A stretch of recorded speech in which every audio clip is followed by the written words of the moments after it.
Research Institute, and the National Press Club, as well as Yale, Stanford, and Columbia universities, amongst others. Now, for our panelists joining us in person, we have Professor Elizabeth Pelletreau. She's a senior foreign policy expert who has spent more than 2 decades working on African affairs and served in Cameroon, Tanzania, and Lesotho for almost a decade. She's a retired American diplomat and member of the Senior Foreign Service with extensive policymaking experience in trade, energy, human rights, and migration. She was the acting Deputy Assistant Secretary in the Bureau of Population, Refugees, and Migration at the US Department of State, and currently teaches a class entitled Africa Challenges and Prospects at the Elliott School. Next, we have Ms. Devon Knudsen. She's a senior fellow with the Alliance for Peacebuilding. She previously covered East Africa for the State Department's Bureau of Democracy, Human Rights and Labor, and led the Atrocity Prevention Task Force from the Bureau of Conflict and Stabilization Operations.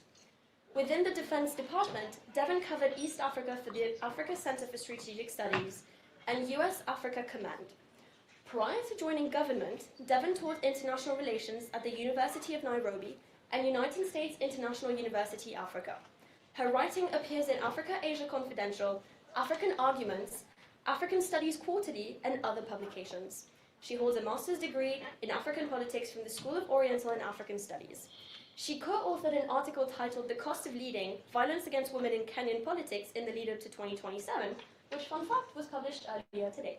And last but definitely not least, we have Mr. Bobiwine. So Chagulani Sentamu Robert, better known internationally as Bobiwine, is the president of the National Unity Platform of Uganda, and was a member of the Parliament of Uganda from 2017 to 2021. He left behind a career as a musical superstar to stand up for freedom in Uganda. He has run for president twice, faced vote rigging and intimidation, and after the most recent fraudulent elections has been forced to go into hiding. He continues to fight for democracy with bravery and unshakable optimism. So on this note, Mr. Namwaya, I now turn to you to start us off.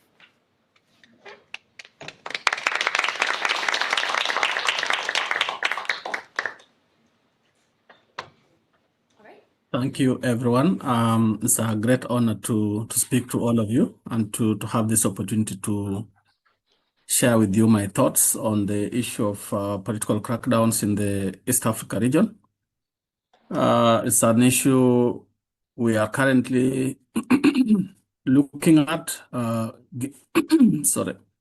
given that Kenya has elections in the next year and that we are just coming out of elections in Uganda, which went almost similar to what happened to Tanzania last year. And maybe because of that, I think I just want to look at how elections have been managed and how they have ended up in the region in the past few years. So the most publicized elections and the crackdowns during elections for Kenya was the 2007 that ended up at the ICC. And then, of course, Uganda has had that pattern of crackdowns for quite some time now, I think since 2006 or thereabouts. And Tanzania has also had a similar pattern, although it has been more muted because Tanzania has been very, very closed and difficult to access. I think the first time Tanzania experienced very serious election crackdown was 2000, during the elections of 2000, October 2000. And the crackdown went on up to 2001, January. And there was never any accountability. There was a commission of inquiry that was created. The commission found that there were killings during that period, and the police were involved, but did not recommend any prosecutions. Instead, the country opted for a political settlement, which is almost similar to what happened to Kenya in 2007, when they opted for a political settlement and prioritized the political settlement as opposed to accountability for the abuses that happened that period. And we see the same pattern in Uganda and Tanzania last year. I think the most egregious abuses in Tanzania must have happened or might have happened last year. But Uganda has had this pattern for some time, and for some reason, Uganda has been able to get away with it without any reprimand or any demands for accountability. Now, I'm talking about elections because elections are a very important characteristic for democracy. So in elections, if elections happen and people are not able to either express themselves and pick the leaders they need or they want, or when they pick the leaders they want, the results do not reflect what people wanted, then democracy is under threat. So if you look at the pattern of elections in the region, the crackdowns, the manipulation of elections, then you can actually say that democracy in the region is not just under threat, but it is dying. It's only that the world is beginning to notice the pattern right now. Kenya used to be the shining light, but I think the situation has deteriorated very rapidly for the last 2, 3 years. And I think if what we are seeing now is anything to go by, then chances that the elections in 2027 could be either similar to 2007 or worse than 2007 are very high. Now, having looked at the elections, I think some of the work that I do means that we don't just look at elections as an event. So the elections, the voting day is the day when people cast the vote, but rarely, very rarely in the region, do we experience violence or crackdowns on the voting day. The crackdowns happen after the tallying of the votes, which speaks very much about the confidence, the public confidence towards election commissions, and the credibility of the tallying process. But a lot actually happens way ahead of the elections.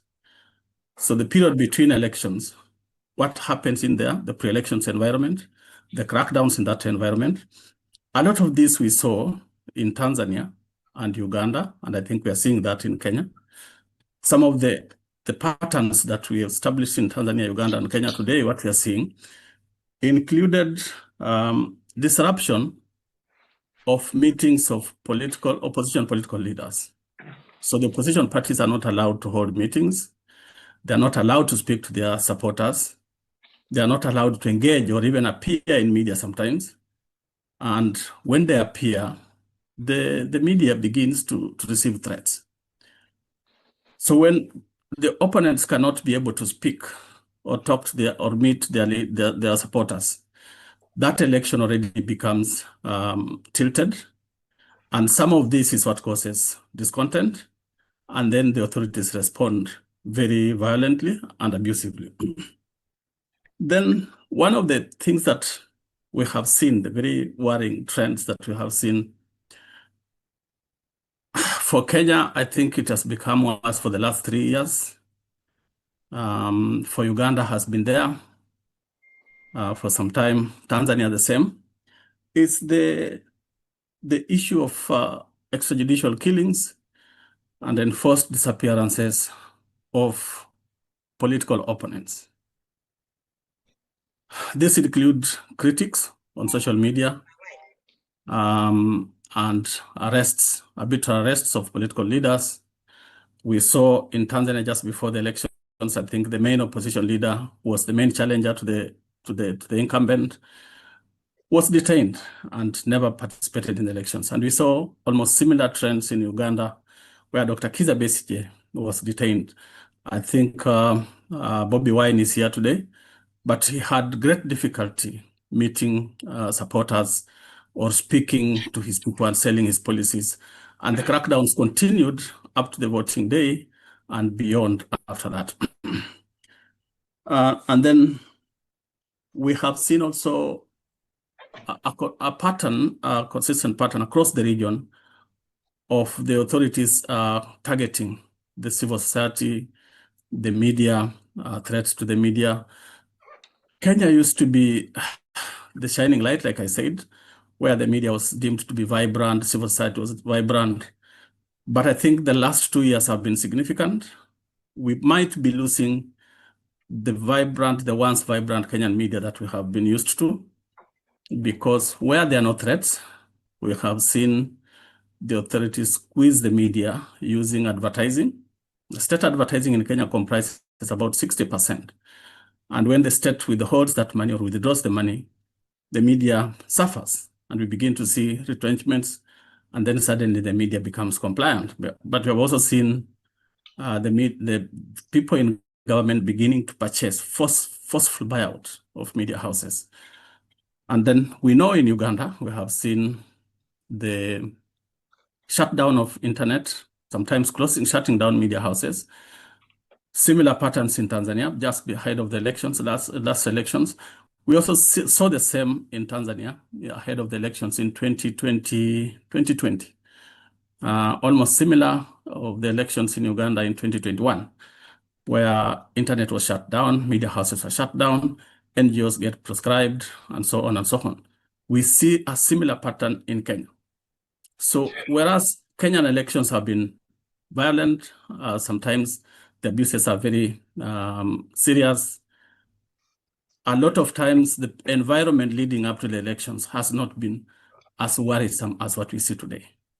So that raises the question of what are we likely to experience in 2027? I think a lot of people have taken it for granted that Kenya will go through this kind of challenges and then emerge after the elections and settle the issues politically. But the environment heading into 2027 elections is very, very worrisome. We see abductions, not just of political opponents, but of social media critics. The media, mainstream media, being targeted. We have seen media being switched off air because of either airing protests live or hosting people who are critical of the government. So these are very worrying trends, and they are a threat to democracy. Because democracy, some of the key pillars of democracy include, of course, the media, civil society, a vibrant civil society, but also the opposition political party being able to express itself and being able to meet the supporters.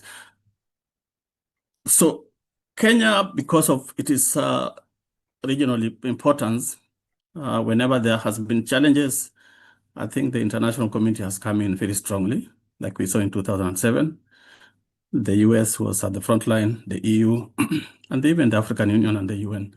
And there was a political settlement at the end, even though the accountability that was much anticipated never really happened, even though the cases went all the way up to the ICC.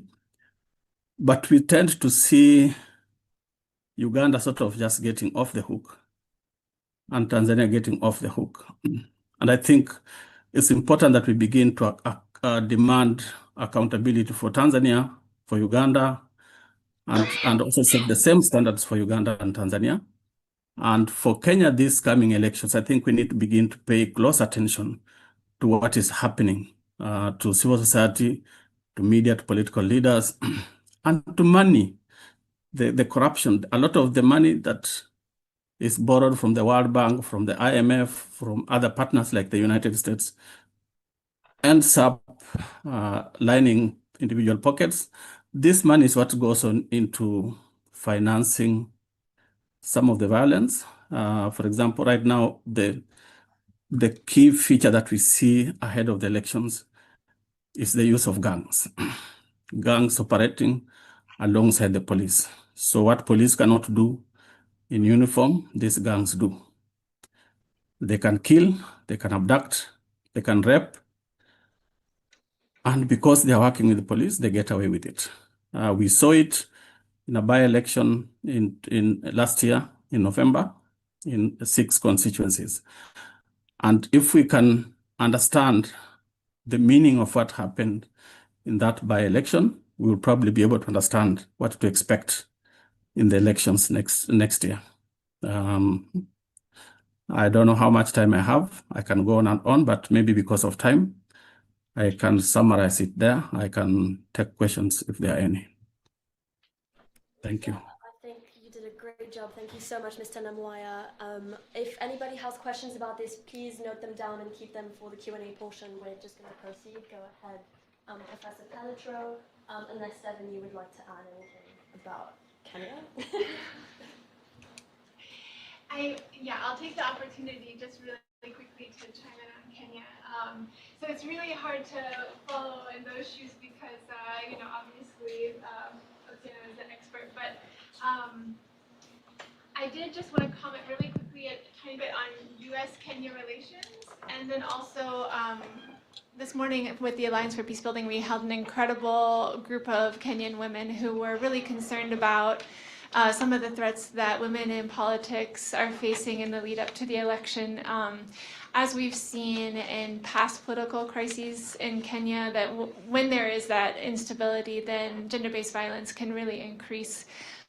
We had some women in the call this morning who had been instrumental in trying to help the mothers of young protesters during the Gen Z protests look for their loved ones when they went missing.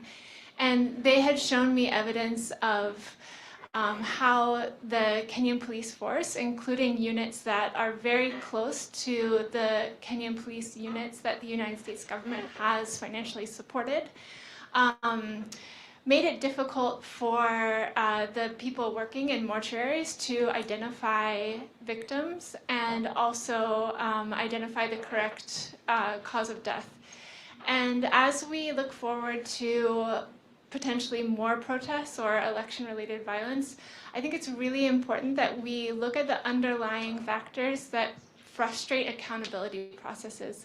So you might recall a couple years ago, there was the announcement that the U.S. was supporting so many thousands of GSU and ATPU, which are two units that have historically committed human rights abuses in Kenya, to Haiti. And of course, people asked, how can the U.S. support these units that are known for their human rights abuses? And the U.S. government said, oh, okay, well, we are going to very carefully vet these soldiers. But I think actually what we really need to pay attention to is that there are loopholes that are being exploited in these accountability processes. So when we look at that from a U.S. government perspective and what can we do from Washington, D.C., I think we need to take responsibility that we're not doing any harm in a country that we say we're actually trying to be supportive of human rights goals, right? So, Kenya is a very close security partner, and that partnership is very important. But if we want that partnership to be sustainable and successful in the long run, we have to make sure that the security goals that we're supporting are not attacking protesters, but are actually going after legitimate security objectives. So I just wanted to add that. And then, I think if there was one thing that the women this morning would have asked that I pass on to this group is just that sometimes even when you have like the legal frameworks in place that are saying all the right things, it really depends on the political will and the funding and the kind of political permission for the civil servants at the working level to do their jobs for those frameworks to work. So in Kenya, they do have a lot of good things to protect women in politics, thanks to the 2010 Constitution, but at the same time, they're just not really realizing the goals that they were intended to realize. So let's see, the other things that they asked me to pass on is just that we really need to capture some of the stories of what's happening in more permanent ways and in more prominent ways than on social media, right? So we all know that, like we heard, the elections are probably going to be, the internet is going to be manipulated in the lead up to elections. And so when we have this reliance on sharing stories through social media, we also have to think about how do we give these stories a platform? So thank you for doing that today, but in a way that can't be manipulated through the internet, and that really raise also women's voices, which are not getting so prominently told in the context of elections.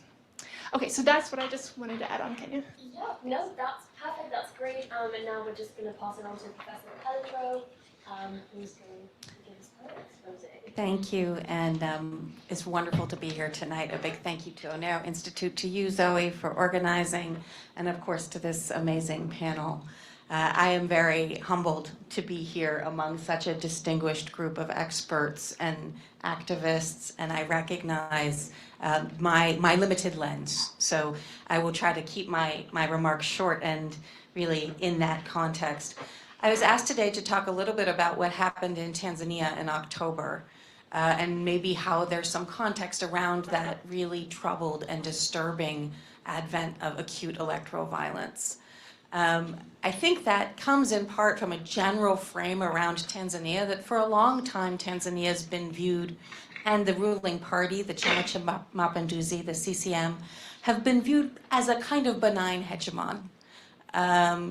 When I was living in Tanzania, Afrobarometer, a very prominent polling organization, used to ask the question, is the government more like an employee of the people or like a parent responsible for the people? And the preponderance of Tanzanians would answer, the government is more like our parent and we'll do what they say. And I was so struck by that response in Afrobarometer and what that kind of suggested about a mentality towards government. So I think that reputation for being a benign hegemony really lasted for quite a long time, until about a decade ago. Tanzania had problems with political disappearances under President Kikwete, but when President Magufuli came in, the situation deteriorated. Of course, COVID changed everything for all of us around the world. So you started seeing more repression of the media, more crackdowns on civil society, more crackdowns on the opposition. One of the leading opposition figures, Tundu Lissu, was very notoriously shot upon his departure from parliament. He was sitting in his car, he was shot 8 times, had to flee the country and receive care in Europe, where he lived for 3 years to recover. He came back to Tanzania in the hopes of fostering further democratic change. But on his return, he continued to face death threats. He had to leave again. President Magufuli died in office, they potentially of heart problems. There's a lot of kind of speculation about his passing, but he died.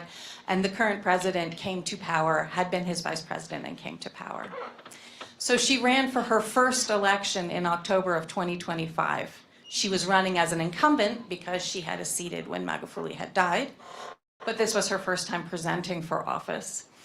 And really starting in 2024, you saw this incredibly disturbing uptick of some of the trends that we've talked about in the region.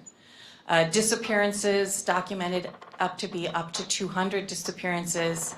Tundu Lissu, the opposition parliamentarian whom I mentioned, who was at that time the chairman of the leading opposition party, was charged with treason. He was put in jail. He remained in jail throughout the election and is indeed still in jail today. The other kind of leading opposition prospect was also barred from the election over technicalities. And you also saw attacks against the media. So this really extreme decline of democracy in Tanzania, and also I would argue a tearing away of the illusion that the government is the parent to the people, that the government will take care of the people. When you see the kind of violence that you saw both in the run-up to the election and then after the election, there were 6 days of really very extraordinary violence, allegations of up to thousands dying. You saw a tearing away of some of that, the mythology around the ruling party and the idea that what the government's responsibility is. Another trend that I saw that was extremely troubling when I look at Tanzania, but is highly relevant to the whole panel, is what they call transnational repression of activists across borders.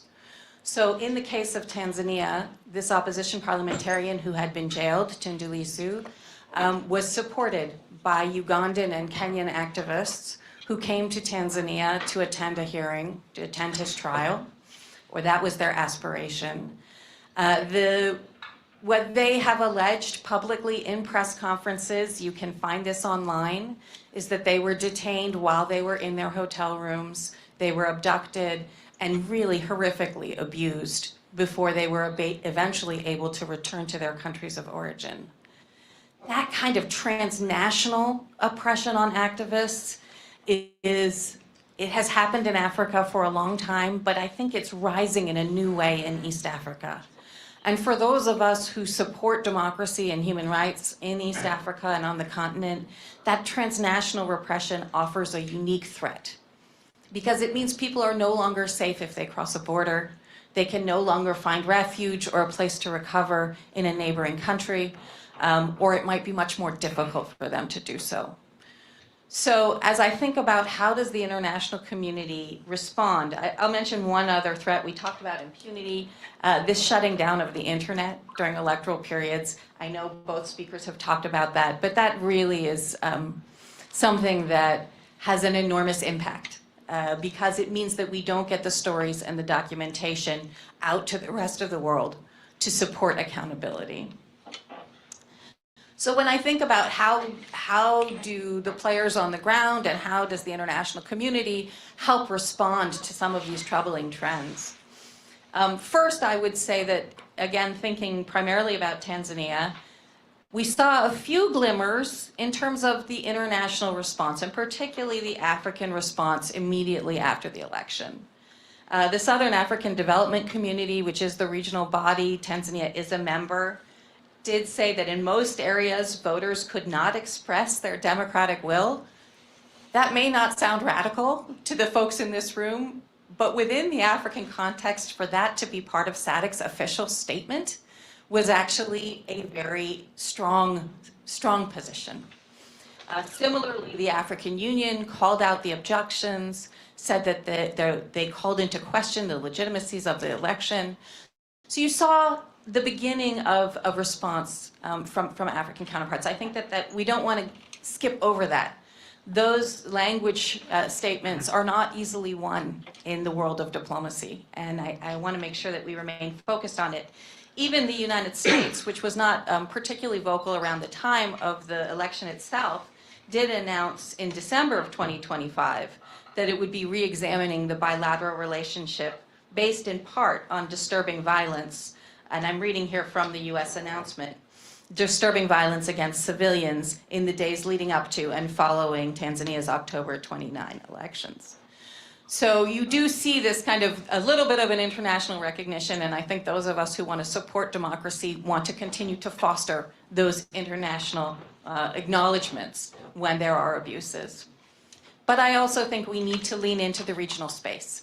We need to think through how can we support regional actors to support one another, because there are many things that from this far vantage point of Washington we will not see or know.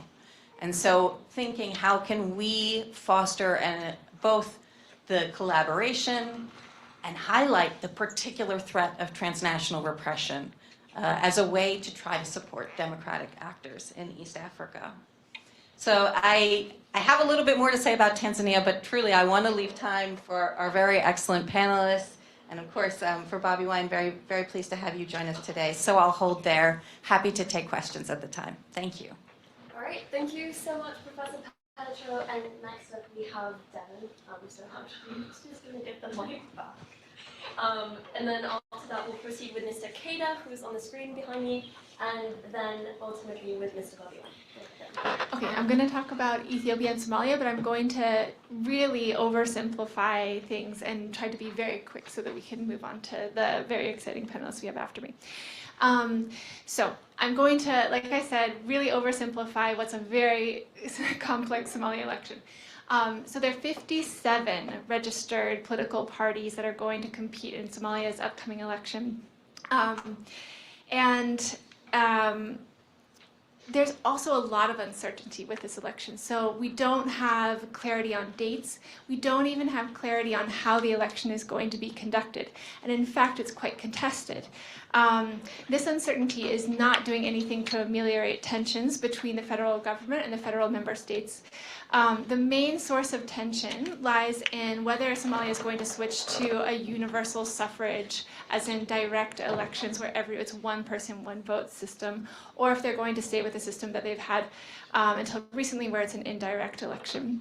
So the main issues at stake. First, everybody wants universal suffrage. So there was a recent kind of trial local election, and people in Mogadishu came out in force. So everybody showed that they really wanted to vote.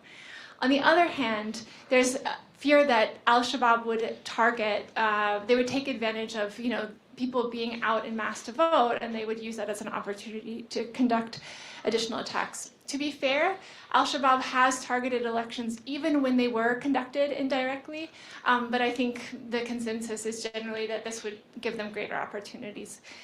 And then another point of contention with this is that right now, the federal member states have a lot of influence in how the elections go. So if it becomes a direct election that's managed by the national government, then that influence is going to go down. So for example, earlier this week, Southwest State actually felt so threatened about the switch to a different electoral system that they went ahead and they started holding their own indirect elections, and they cut ties with the federal government because they do see it as kind of an existential threat. Now, in that state, the president is viewed as someone who gets support from Ethiopia. So that can also be a part of the equation. Another major issue here is just feasibility issues. It takes a lot of work to conduct an election anywhere, but in a country like Somalia where, okay, just to give you an example, the recent local elections that they had in Mogadishu, it took 10,000 soldiers to provide security. So right now, the SNA has not been getting the same level of support from the United States or other partners. In fact, since January, U.S. assistance to Somalia was turned off. So can they provide that security? That is a good question. And then there are also a lot of accusations that this is a power grab by the incumbent, right? So Somalia has had 5 changes of leader and party in the last 5 cycles. So they're doing good at kind of, making that power shift from one party to another. Maybe other countries in the region should take note. But at the same time, HSM wants to extend his time in office. He wants to change the constitution. He wants to, he got Parliament to support a measure to give him another year. And he's hoping that the direct elections are going to be more feasible in urban areas where he has more support. So there's a lot of tension over this issue. And the conclusion is unless the federal government can come to some compromise with the federal member states, because it's not just Southwest State, right? Puntland and Jubaland are also quite not happy about this. Then we're really in for a rough year ahead in Somalia. So I think I'm going to move over to Ethiopia really quick. This is going to be the first time Ethiopia, June 1st, they're going to have national elections, parliamentary elections. It's the first national election since the end of the Tigray War. How competitive are they? There are 23 opposition parties registered, and they are forming some coalitions, which could be a good sign. However, only in 2005 did the opposition in Ethiopia ever get close to having a decent percentage of the vote. And so some have said that this is not at all a democracy, this is procedural authoritarianism, because the choice has really been eroded way ahead of the vote. Let's see here, so just really quick. Of course, a point of contention is that the TPLF lost its status as a political party last year.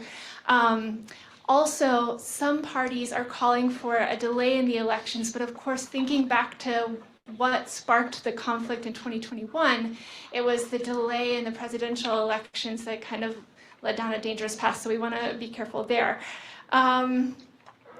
Security is also a major issue for holding Ethiopian elections. So even last time, almost 100 voting districts weren't able to have voting. So this year it could be worse. This time it could be worse. They're trying to do something about it. They have a system where they show if it's green, then they can have elections. If it's yellow, then they have to proceed with caution, etc. But again, that's disenfranchising huge segments of the population.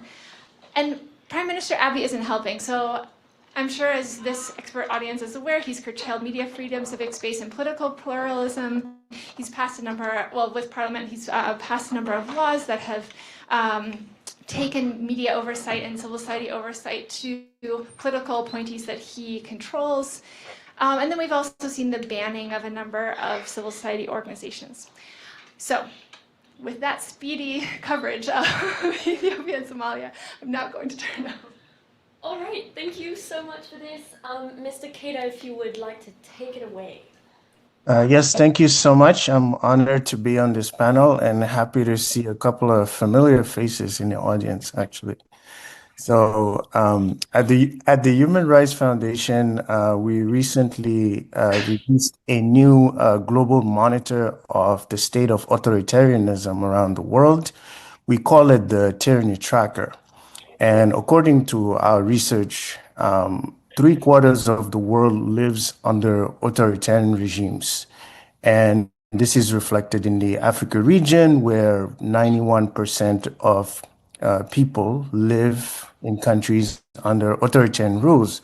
So the East Africa region is a reflection of that. And I'm very glad that Elizabeth, for instance, mentioned the problem, the crisis of transnational repression, which has gotten worse and worse.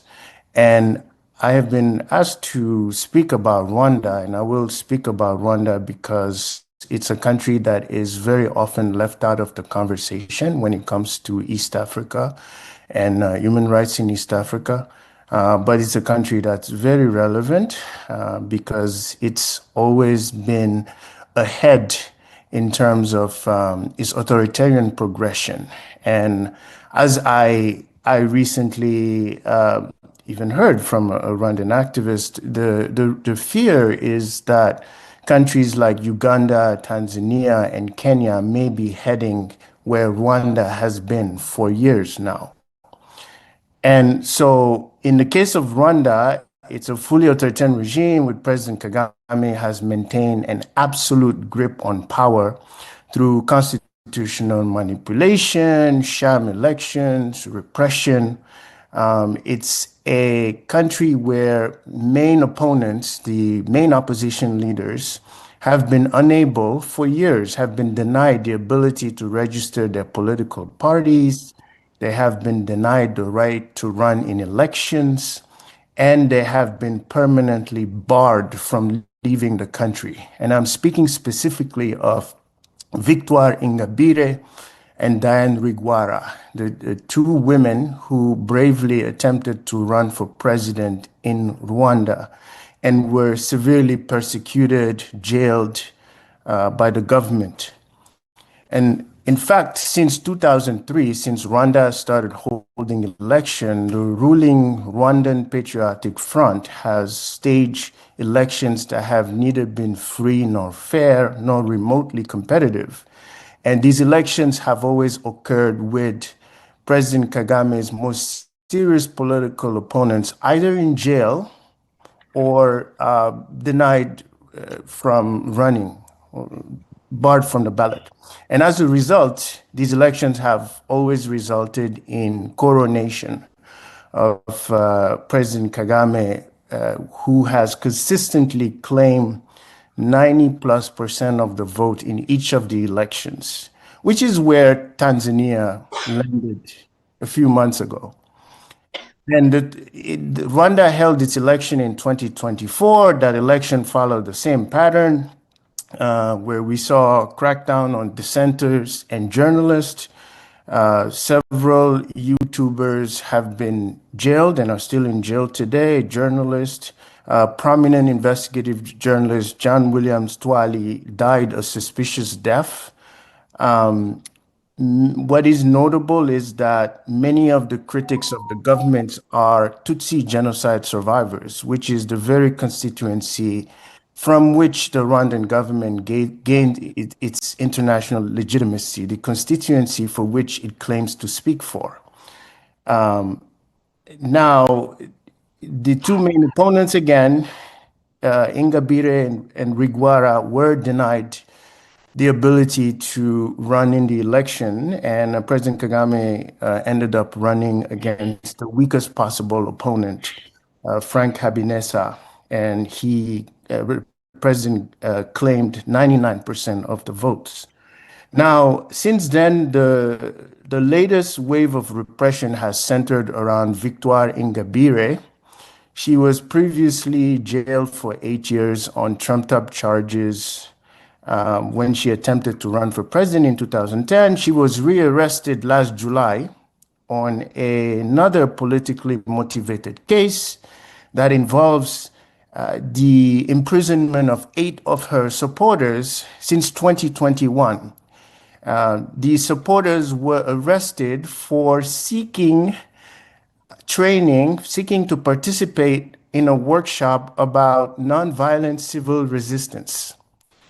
Basically, they were reading a book by Sajda Popovic, the Serbian activist, about nonviolent resistance.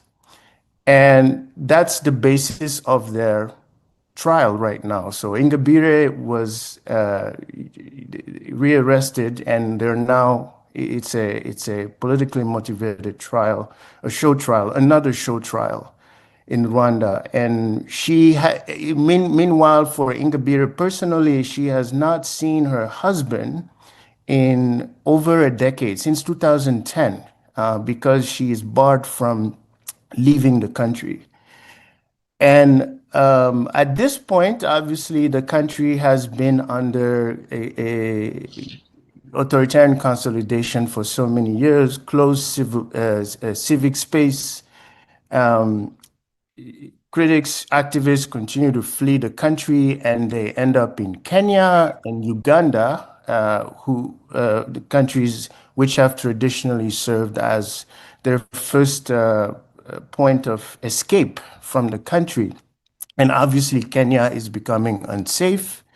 Uganda is has not been so unsafe for Rwandan activists, but we know that there is a resurgence of transnational repression, as was stated earlier.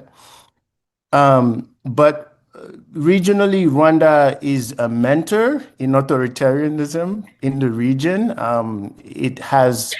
The government has managed to build this deceptive image of itself as a benevolent dictatorship.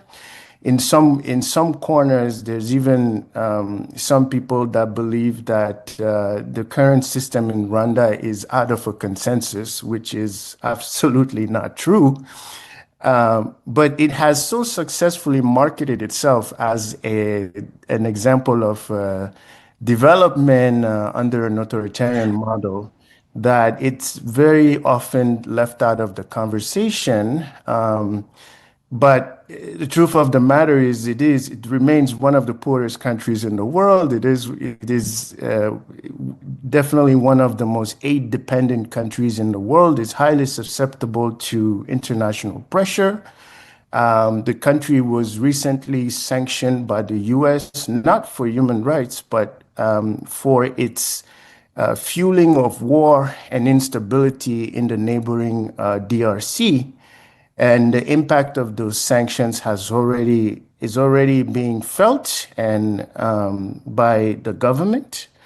But I think what is important here is to remember that even though civil society is not able to operate on the ground in the country, in Rwanda, and that alternative voices are systematically silenced or forced into exile, that there is still a movement of activists, a movement of human rights defenders who are outside the country, who are very active, who are trying to organize. And many of them feel isolated. They do not have much contact with the activists from Uganda or Tanzania or Kenya. And there is a definite need for them to be in those networks, to be involved, to be heard, and to also for the community, the East African community and the people in the neighboring countries to hear the cries of the Rwandans, which are being muted by the government, and to go beyond the facade of this country that appears to be developed but is not. that appears to be united and reconciled, but is not. This country that appears to be a successful example of reconciliation, but while it's in fact an example of negative peace, and the constant pattern of repression that goes well beyond the country's borders. As you know, the Rwanda's transnational repression is exceptional in Africa and even in the world in terms of its global reach and its scale. And Rwandan dissidents and refugees, there's a lot of Rwandan refugees that live in Tanzania, in Uganda, and in Kenya. These are refugees that fled the genocide after 1994 and do not feel safe returning to the country. And the government of Rwanda has spent decades going after some of these refugees. Some of these refugees are victims of suspicious death, assassinations, abductions in places like Nairobi, or Dar es Salaam, or Kampala. So the Rwandan problem is a problem that extends beyond its borders and extends to the countries in the region. And there's an appeal and a call for solidarity to uplift the voices of Rwandans who cannot be heard and who are drowned by the government's propaganda and its extensive public relations, PR, digital campaigns, flooding the internet with these images that make the country like an idyllic Singapore of Africa. But so it's important, and my message here is let's not forget the Rwandans are still struggling for freedom, and that they are under an extremely authoritarian regime whose level of control is unmatched in the region. I want to remind people that Rwandan citizens are subject to political indoctrination, which is something that does not exist in the other countries, but it is a reality in Rwanda. So with that, I'll stop here. Thank you so much, Mr. Keda, for these insights. And now, last but definitely not least, we have Mr. Muwonge. The floor is yours. Right, check. Is it working? Yeah, it should be all good. Thank you very much. Good evening, ladies and gentlemen. I am honored to be on this panel with the distinguished panelists.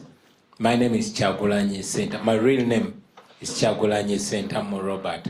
I always keep complaining that my musical stage name slowly but surely overtook my real name.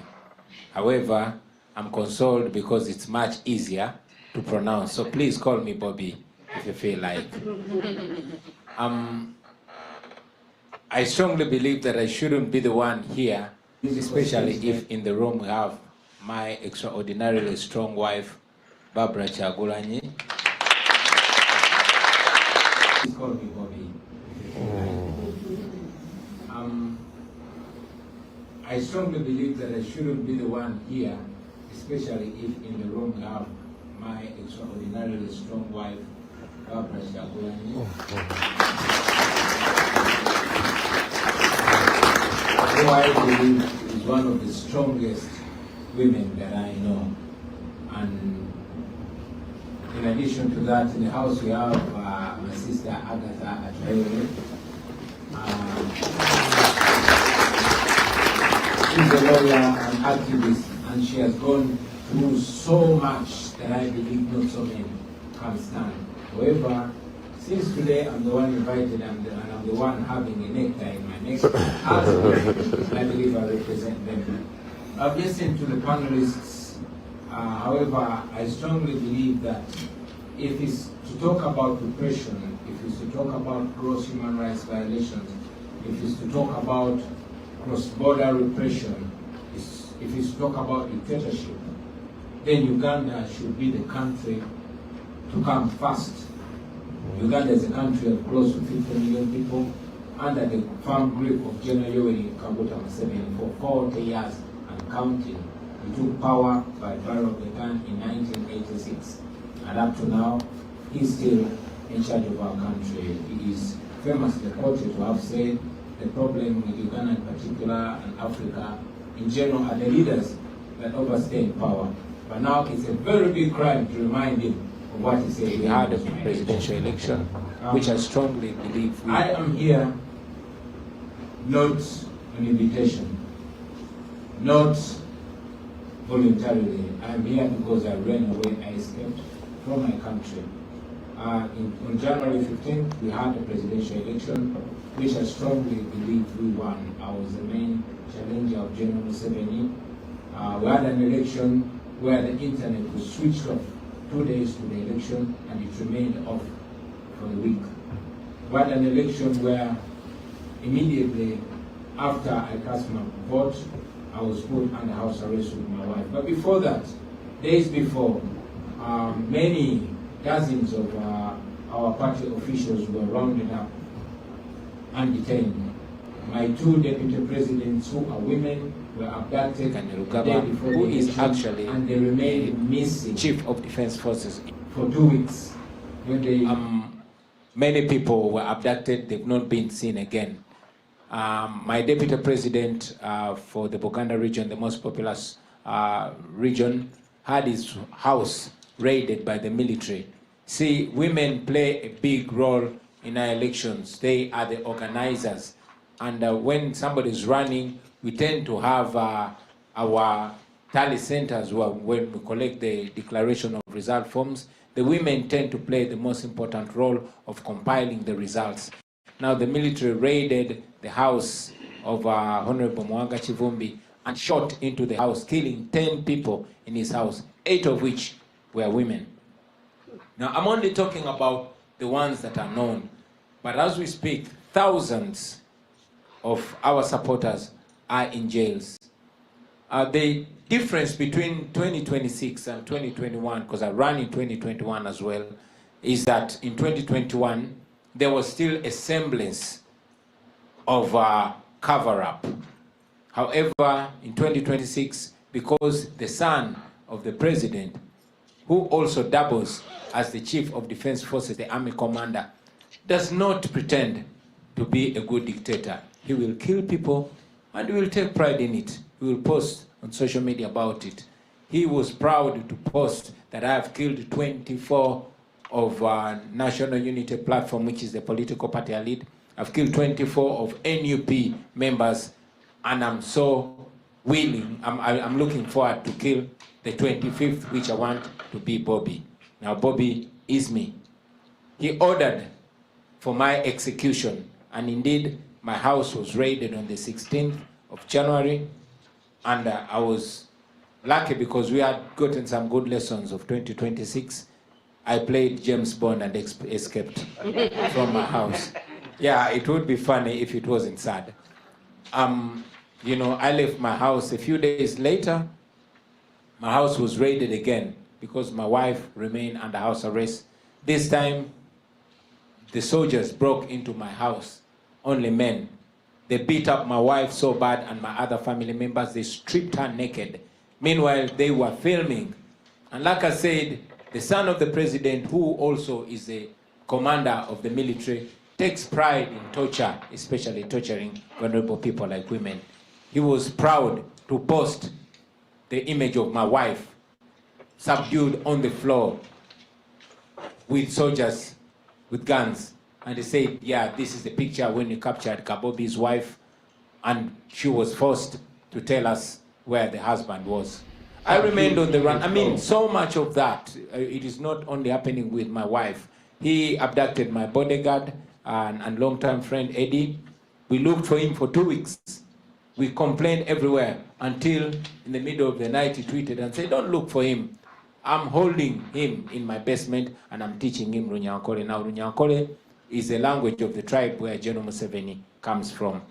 And indeed, when Eddie showed up, he was all shaved, beaten, but unfortunately, when he was taken to court, he was not given a chance to go to the ICU, in hospital. He was thrown in jail and is still in jail.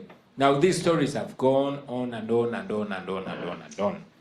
The repression, the abuse of human rights in Uganda is worse and worse and worse as it keeps going. When people talk about the same, I understand when you talk about it in Tanzania, in Kenya, but like Trevor Noah one time joked, said in Uganda, it is worse. What makes it even worse is that those that we look up to are not looking for accountability. I like that Otieno talked about it. It is not accountability and justice that is looked for, but political settlements. No wonder so many political players are silenced or compromised. We have what is supposed to be the highest moral body, the Interreligious Council. Now the Interreligious Council comprises of religious leaders, leaders of all the religious sects that come together in what is supposed to be a moral body. They went to my house when I was being looked for, when the son of the president was tweeting every day, giving me 48 hours to show up or you'll find me and kill me, ordering soldiers to look for me everywhere and kill me.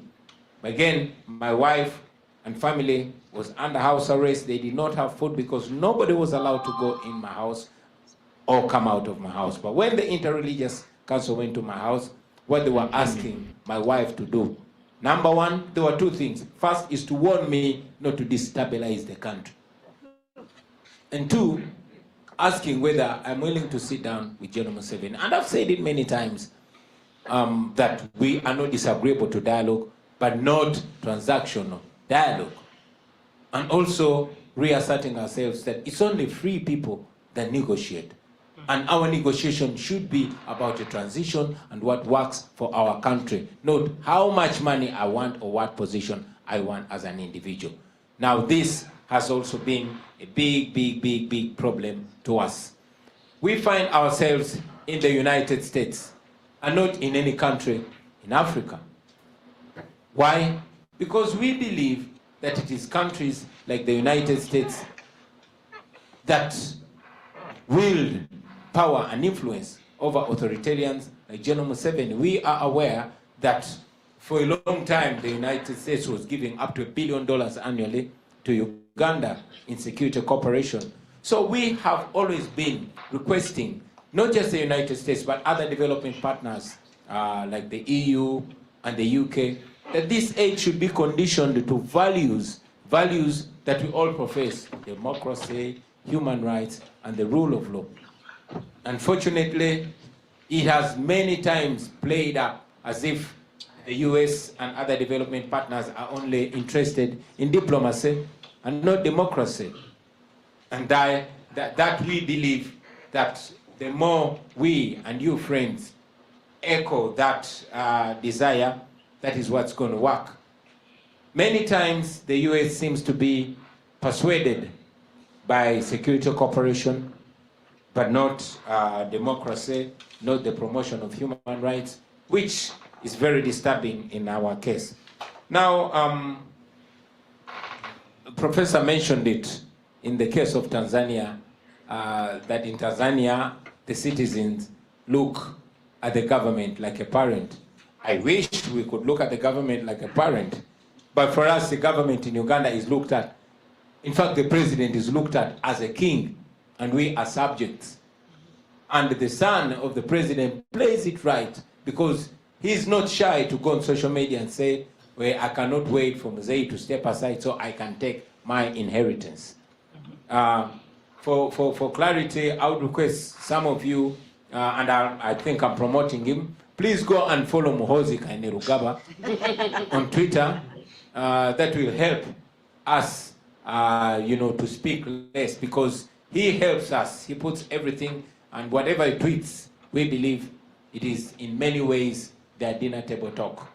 Now, talking about trans-border repression, transnational repression. In the yesteryears, when people were struggling for freedom and for democracy, particularly in Uganda, they would run to Kenya, they would run to Tanzania, But when I was running out of my country, I could not board a plane in Kenya. I could not board a plane in Tanzania. I had to run as far as 3-4 countries away because General Museveni is more like the godfather of the region. Dr. Kizza Besigye, the guy who mentored us and a veteran freedom fighter and political activist and opposition leader, was picked from Kenya. He was abducted from Kenya by the Ugandan security. He was driven across the border in a car trunk and only showed up in Uganda in a military court. This has happened many times. My sister Agatha is here. My brother from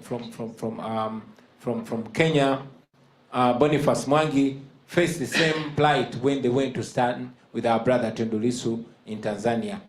This goes on and on and on and on. What I feel is causing this is the inaction and perceived complacency by those that are supposed to be moral big brothers. Kenya used to be safe. Tanzania used to be safe. I want to believe that because the leaders there seemed to expect repercussions when they abuse rights. But General Museveni in Uganda has emboldened all other leaders to abuse rights with impunity because they see him get away with it. This is a guy that has been in power for 40 years. This is a guy that massacres citizens with reckless abandon. This is a guy who has a son that will threaten even other countries. When he threatened to invade Kenya and capture its capital in 1 week, the father, who is the president of Uganda, came out and publicly apologized to Kenya. But the following day, promoted the son. When the son tweeted an image of a tortured political activist, the following day, he was made the commander of the military in Uganda. So impunity, injustice, and gross human rights violation and crime is rewarded in Uganda, and Uganda gets away with it. I want you to imagine a situation where the chief of defense forces tweets having killed 24 political opponents and tweets that he orders his military publicly to look for the presidential candidate that is challenging his father and bring his testicles. I apologize for my crude language, but he tweeted and ordered that my testicles should be delivered to him. Interestingly, the following day, he was standing shoulder to shoulder with diplomats, having dinner with ambassadors of democracies. So this, in many ways, is a slap in the faces of those that talk about human rights, that talk about democracy. And it speaks to the silent acceptance of this. So I want to say this, that maybe this impunity wouldn't be happening. Maybe this dictatorship wouldn't be accepted. And maybe these authoritarian leaders would not be behaving like this. But because their actions are seemingly acceptable by the inaction and by the blind eye that is given to them, then it keeps growing. Now, abductions are the order of the day in Tanzania. They are the order of the day in Kenya. Don't be shocked when they are the order of the day in other countries. I could have gone on and on and on and on, but maybe I'll stop here. And I like to make my conversations interactive. I apologize, I'm still healing from that recent trauma. I tend to pinch myself to make sure I wake up from the ordeal and confirm that I'm surely out of Uganda because I had to escape from my own country.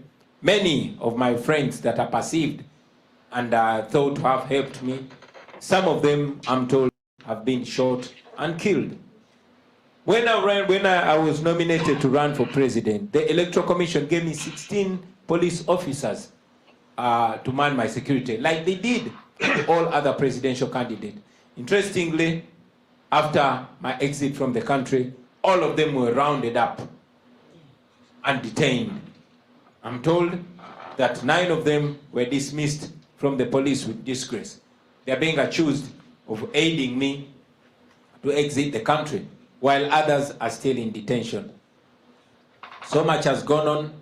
Many political activists are still detained. Many of our comrades are still detained.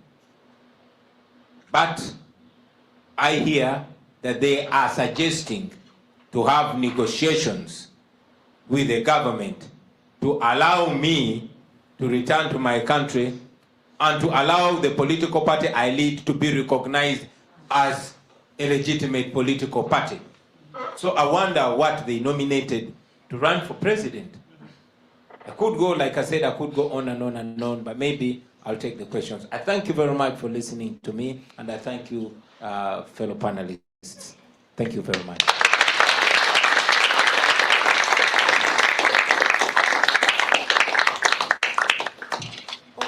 So thank you all for coming. We're now going to open the questions to the audience. We are at time, so if people have to leave at 7, we completely understand.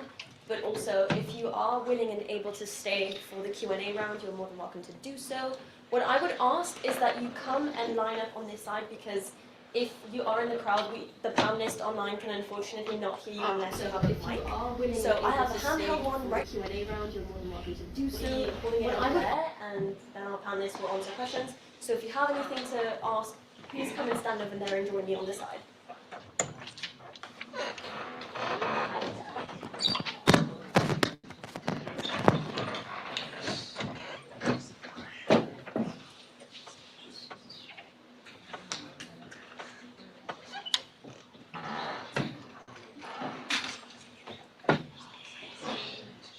I can start taking those questions now. If you could come down with your name and then address the panelists for whom the question is. Good evening. My name is Jade Umstead. I'm a Master's of International Relations student at Johns Hopkins.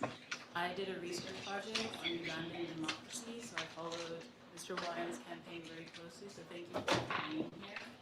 My question is about moving forward, how would you like the international community's policies and actions to emphasize this emphasis of human rights and accountability? I know you've made public calls for sanctions from the United States as well as the EU. So I'm wondering, after sanctions, what else would you like to see from these regional partners and institutions, given the fact that they seem to be co-opting the very actors that are perpetuating human rights atrocities and impunity? Thank you. Thank you for this question. And you can go ahead and answer and take up the mic. Would you prefer that we just ask all the questions at once and then you answer them? Yeah, okay. Hello, my name is Owen. My question is a general question. How does civil society get back on track when it's being attacked? And it seems that it doesn't have much of a chance to recover when these authoritarian leaders are attacking it. It's very important to the preservation of democracy, and so I'm curious how we see it staying in shape and recovering even through attacks. Preservation of democracy, and so I'm curious how we see it staying in shape and recovering even through attacks. Thank you. John Lema, and my question is just to I already shared that with Professor Elizabeth about human rights. So I need to know from them, because from all that has been happening in Uganda, none of them came out and stood with Uganda, pronounced it, all the atrocities that are happening.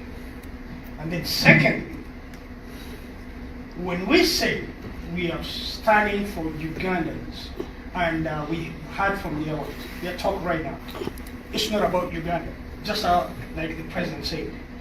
It's about Kenya, Rwanda, Ethiopia. But right now, it's about Uganda. And that's the reason we're here. But they haven't mentioned anything concrete about Uganda. Do they stand for that? Or they have their agendas?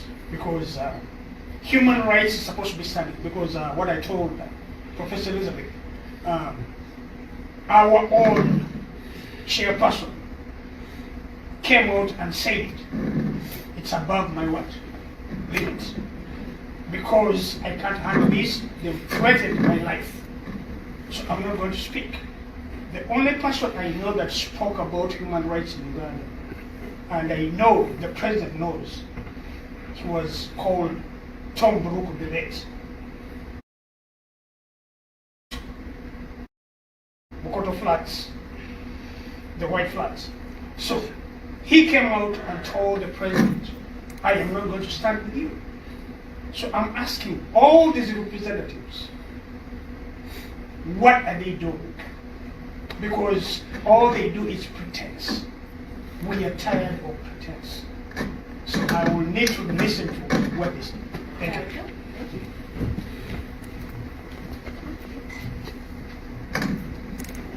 My name is Christine Rutale. I'm here to stand on Uganda. When I was young, we helped a lot of refugees from Sudan, from Rwanda. I was a girl guide. We never had anything to do with the human resources, which has brought us here. But Uganda, you people, I should call it you people, including ambassadors, have denied the suffering of Uganda. I remember when this thing happened, I called somebody here, which is very important. And I said, our people are being killed, please, please, please. They said, that lady from Uganda every day calls here until I stopped. Whatever it is. Up to date, as he said, nobody talks about our people who have been killed in Uganda. Nothing. They have allowed one man or seven to play game on all heads of states in the whole world. This business of sanctions won't help. Even during Amini's time, it didn't. They have their money. In fact, they have allowed Chinese to give Uganda quick money than through World Bank and IMF. We have been there with some other people here complaining. There's nothing which has been done. But this time, don't allow that man to play a game on you. He has made the whole world useless. Sorry to say so. Thank you for your question.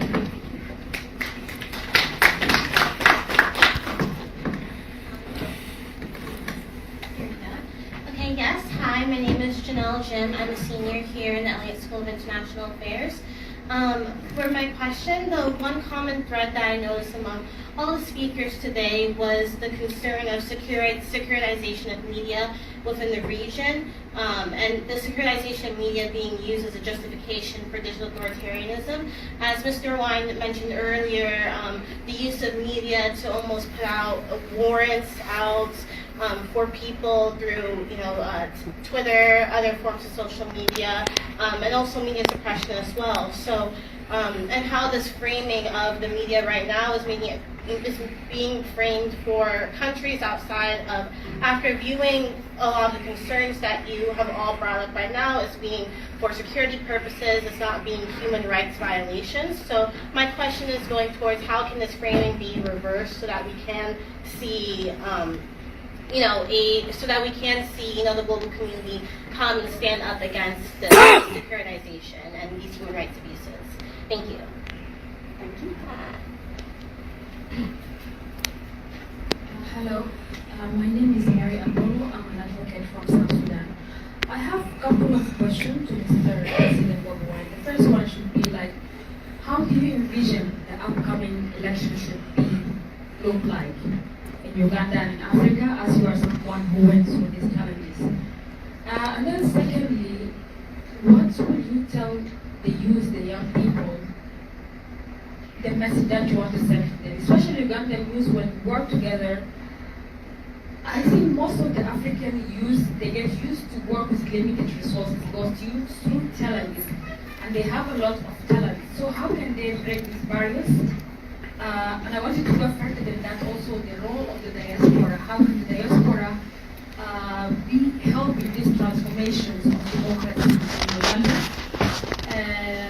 And also my last point, like you went through all these challenges, what gives you hope? Thank you. I love the last part about the living hope. That's a very positive point. Go ahead. All right, my name is God Bless. My question is directed to Bobiwine. So I've heard about you before today, and someone spoke to me about your comment, and I was asked a question. I said I really don't know much about you other than the fact that you're in this trouble. But Mr. Bobby, what is your political, economic ideology? Say you become president in Uganda today. What will change? What sort of economy will you build for Ugandans that would, bring prosperity beyond what is currently happening? Because I can tell you this, that as much as many diasporans want to support people like you and the international community that you rightly call that, if they cannot see their interest in your ideology, both economically, it is going to be difficult to really back you all the way. So, are you a capitalist? Are you a socialist?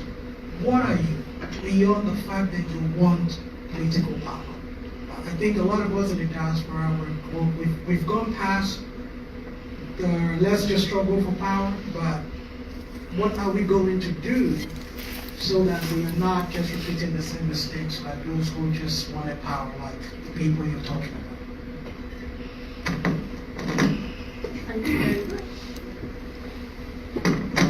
Thank you so much for having us here today. Yeah, I think after these two gentlemen, we're going to cap the questions for now because we have quite a list.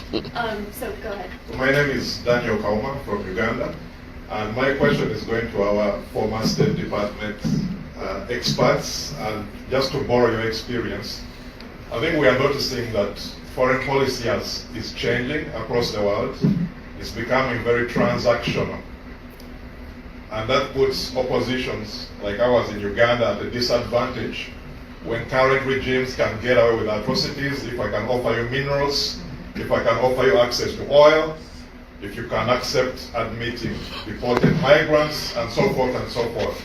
So I think the challenge is how do we work around the current system? I know it's not an easy question, where we see foreign policies becoming very commodified and transactional, where if you're speaking about human rights, few people are listening to you now.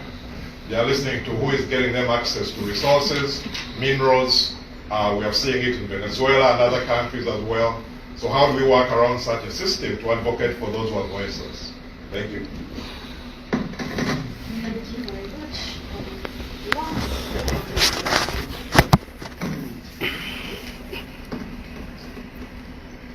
Thank you very much. My name is Chiviri Peter. My question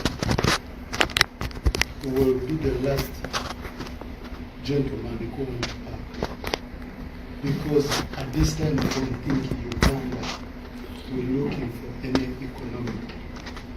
There are a lot of people kidnapped, killed day and night. I'll answer the question.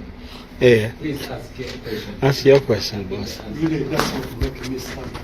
I'm sorry. You helped the president out. I actually didn't have to ask a question. I came to show Professor Elizabeth was talking about people that allegedly have been tortured in Tanzania, and I am here. I am one of them. So I just came so that people see we did not allege. I still live that. My feet have never healed because of the torture. And we filed a case in the East African Court of Justice. We filed a case everywhere. And the international community let us down. You know, good for me is I do not expect so much in the international community. I expect so much in the people of Uganda.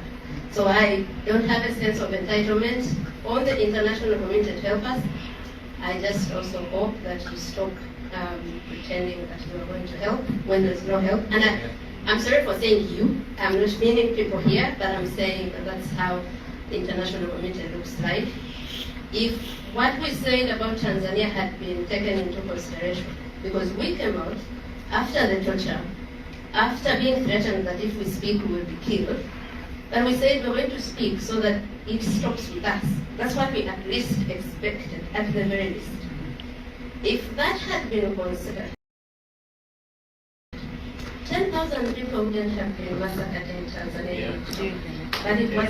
So I am here so that you see that I am the one living that right now, and I am still living it. Thank you.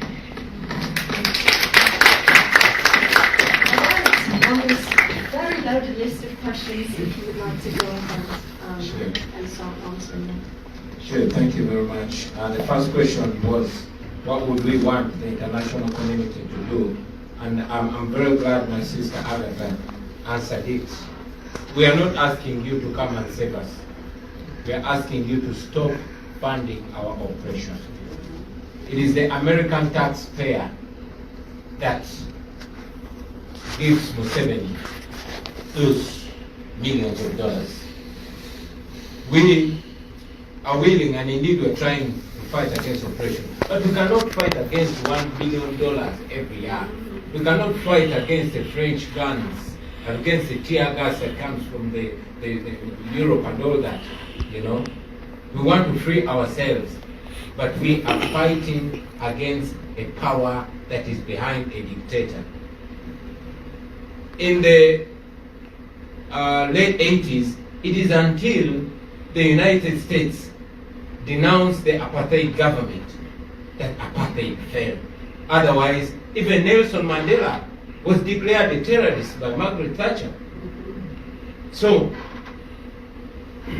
the dictators in Africa would not be surviving if they are not being supported by the West. Idi Amin was supported by the West until the West got his hands off him. The same was with Gaddafi and others. So, we are asking the international community to stop, first, three things: stop funding the oppressors. Or at least, if you are to have cooperation with African countries, particularly with Uganda, at least put conditions on that aid. Conditions like respect for democracy, respect for human rights, and respect for the rule of law. I think that is not too much to ask for.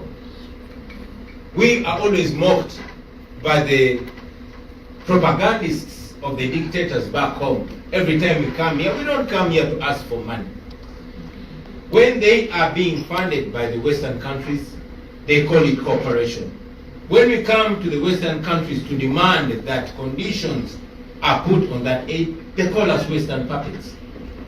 So we are asking they should stop funding our oppression, and they should use their moral tools that they have. Tools like sanctions, tools like the global Magnitsky, and also to disassociate. I've not seen an American president standing shoulder to shoulder with a European dictator, Lukashenko.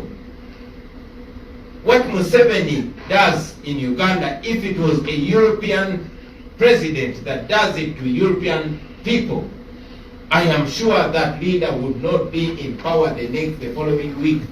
Then why is the standard of human rights in Africa put at a lower standard? For lack of a better word, that is racism.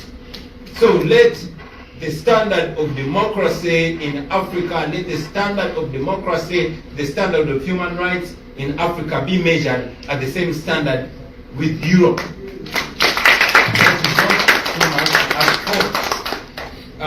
Somebody asked me, how can civil society be enabled to function? I wish my sister Agatha would help me answer that, because she's more vast in that area. Maybe at the end, I will humbly request her to help me answer that question. And how can the media be framed better to focus on human rights abuse? That's a very good question. The media, in many ways, and I'll talk in the case of Uganda, the media is owned.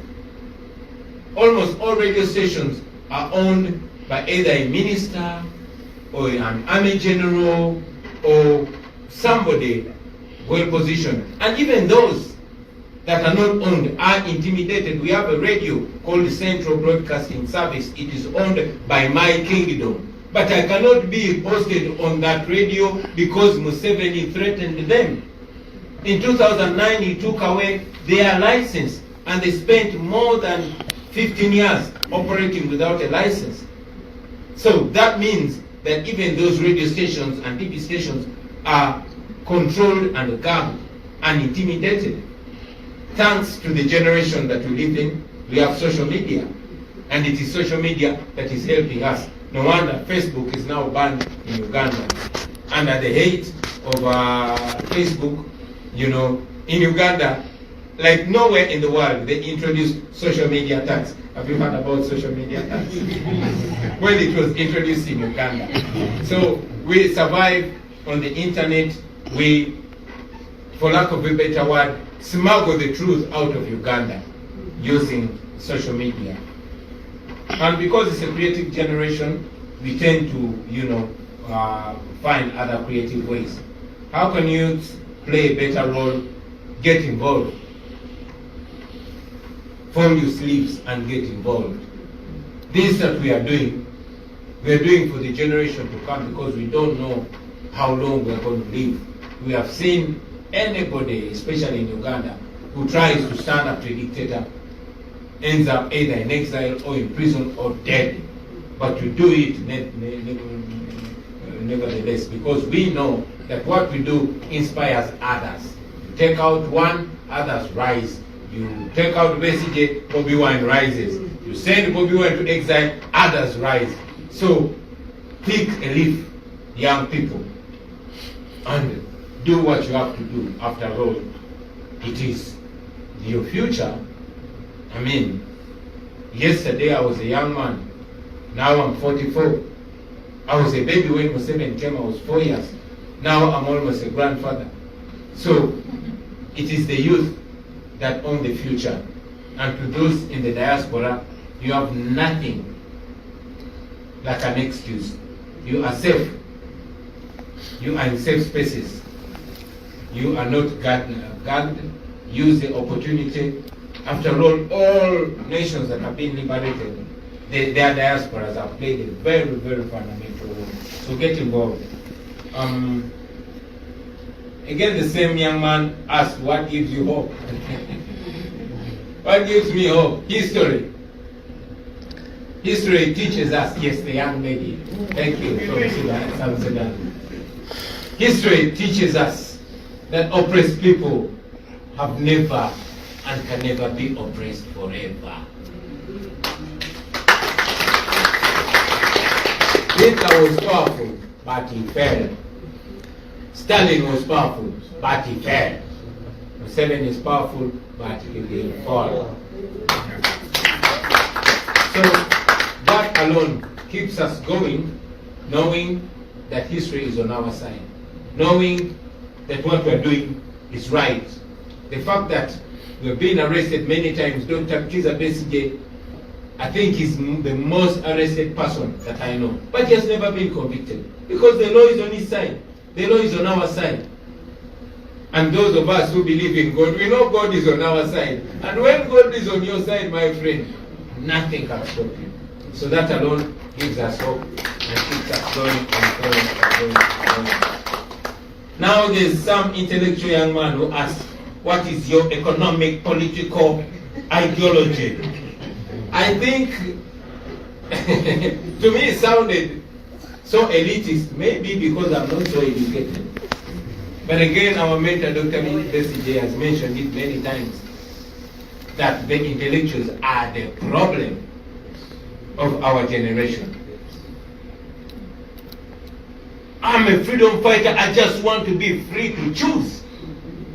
It is like asking a slave, what do you want to do with your freedom? Do you want to use it to go to New York? Or to go to, I just want to be free. I want to be free to choose. Now what if I'm a capitalist? Does that mean I don't deserve freedom? What if I'm a socialist? Does that mean I'm not supposed to get freedom? I thought freedom is the right to choose among options. As of now, we want the freedom to be citizens in our country.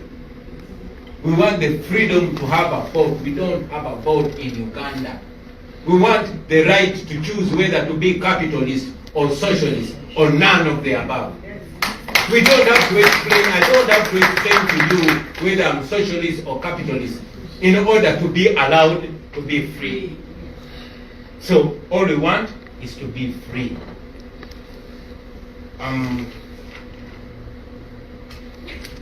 Yeah, I think that was all. May I ask my sister Agatha to please answer the question on civil society, because she's the expert on that. Thank you.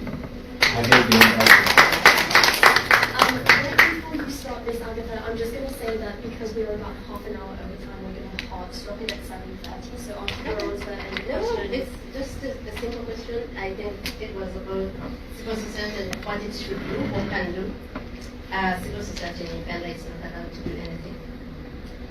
2 months ago, in January, 10 civil society organizations, including the one I work with, was suspended by the government because they did not want us to document anything regarding the elections, not the by-elections, nothing.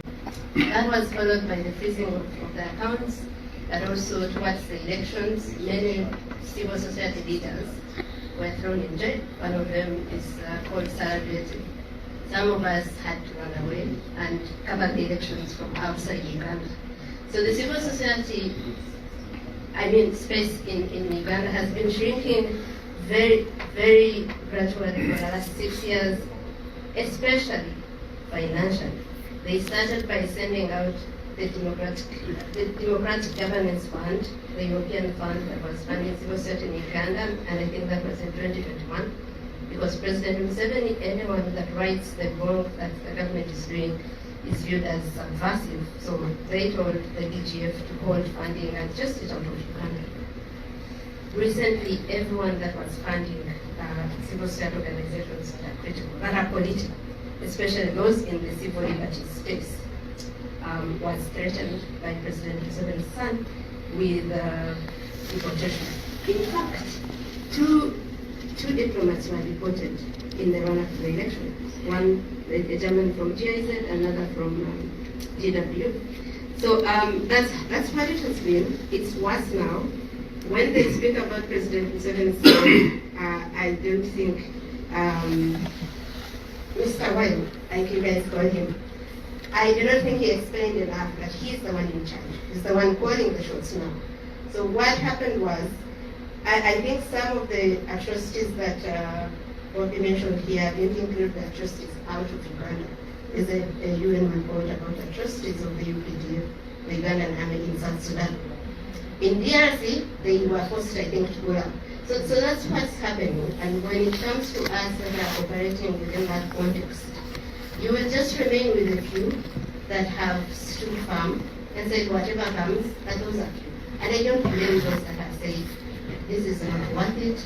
I almost died in Tanzania and I spent 3 months or 4 wondering if it is worth it, struggling to continue this fight, wondering if it's worth to leave my children there because no one is helping, not our governments, not neighbors, not the international community or the international world order. We have the UN, we have ICC, we have everything, but it's not coming to us. So I understand why some civil society organizations right now as I speak are trying to negotiate with the government to beg them to reopen. And so that means that they will do whatever the government wants them to do or whatever the government doesn't want them to do. I think summarily that's what I can say. Thank you. I was going to say we're going to take the last question that was addressed to you both, and you can go ahead and answer that. And then after this, we're going to call it because we have reached our 7:30. So you can go ahead and answer the question. Thank you. And I really want to say, Ms. Agatha, who just spoke, I had not recognized you in the audience. Your story is incredibly profound, and your courage is so notable. And when we speak about things like what is the media doing, I would encourage people to look at BBC's documentary of her experience, her incredibly powerful testimony. Really, it's a great honor to have you here, and I appreciate everything you've done to speak out. And when I think about what do we do in the face of transactional situations. First, let me clarify, I don't work for the U.S. government anymore, and so I guess this is not official. But I think this is not the first time that we have seen surges in policy that have been focused on transactional issues, and it makes the documentation and discussion that much more important. Over time, you can see that there are threads that we recognize because they've been saved, because people's experiences have been documented. So the courage that you showed to speak with BBC, the courage in your documentary with National Geographic, I think this documentation effort is tremendously important. I think speaking up more broadly on social media is also very important, and I take Devin's point that we have to think about how do we capture what's happening in social media, which can disappear so very quickly, so that we have a record to build upon for the future. That brings me a bit to what gives me hope. I am so inspired by your work. Your work gives me hope because I can imagine the pressure to be quiet. I cannot imagine the pressure to be quiet. So your willingness to be here to share your stories, to help all of the rest of the world remember the dignity and humanity of every person, the right of every person to contribute to their government, to have an accountable government, to be respected in their humanness. I really take inspiration from you.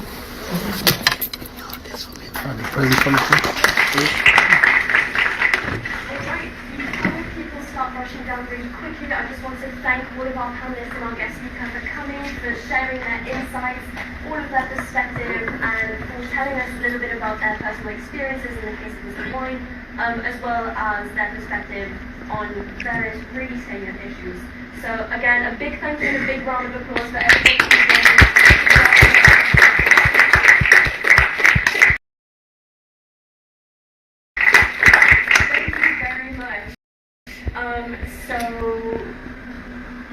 The event has now concluded. I'm going to ask the panelists if we could all stand right under the screen for a photo with our online panelists, and then we will be cutting the Zoom call. Mr. Kid, Mr. Namoya, thank you so much for joining.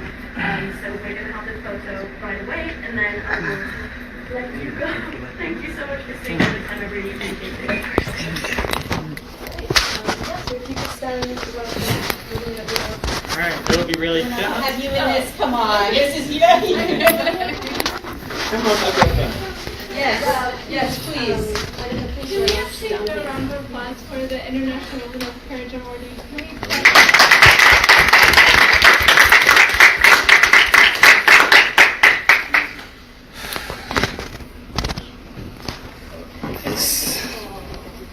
All right, everybody look this way real quick. Look at me real quick. 3, 2, 1. The president has look not. This way. Now look at. Look at Fatima really quickly. Thank you. Thank you so much. Thank you. Thank you for all the photos. If you have any, you're welcome to send them to us by email. We will have a recap coming out, as well as an exciting event called the Onero Gala if you're in DC and would like to attend. It's to celebrate our Bridge Award nominee, Professor Cynthia McClintock, for her work in international affairs. It's going to happen on April 23rd. There will be a recap. So all of you who have RSVP'd, so thank you again so much for coming. Thank you, Mr. Wine, so much. All right.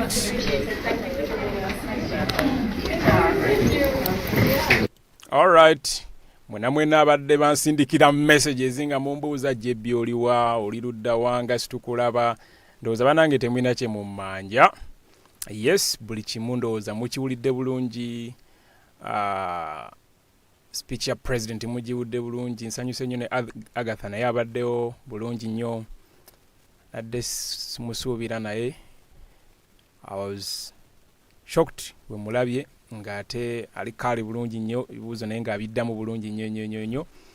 Ngenda kubatereyo speech ya His Excellency nga ngisazeemu bulungi nnyo nga ngigyemu mu the entire almost 2 hours, I believe so. Yeah, so naye bannange bantu mmwe obwedda munzisa messages. Messages masimu. Jebbi nga leero kulaba Jebbi oliwa. naye nga mwebale kufaayo ku making sure nti na artist mu followinga buli kimu kye tuba tubagamba nti kigenda kubeerawo ne mukiteeka into your program line up nti kusaabwe eziti ne bweziti tugenda kubeera wano ne wewati so mwebale nnyo mwebalire ddala okubeera nga okay waliwo ambuuza naye jebi wavaawa nange simanyi Kyagulanyi yeyandeeta alright guys naye zigenda sukako wano kambaagalize eno budde bwa kiro nnyo saa zino mba nyina kubanga nfuluuta kuba enkya nyina okukeera okuyiiya ekigulira amagala eddiba alright musigale bulungi yona gye muwangalira yona gye muli bye bye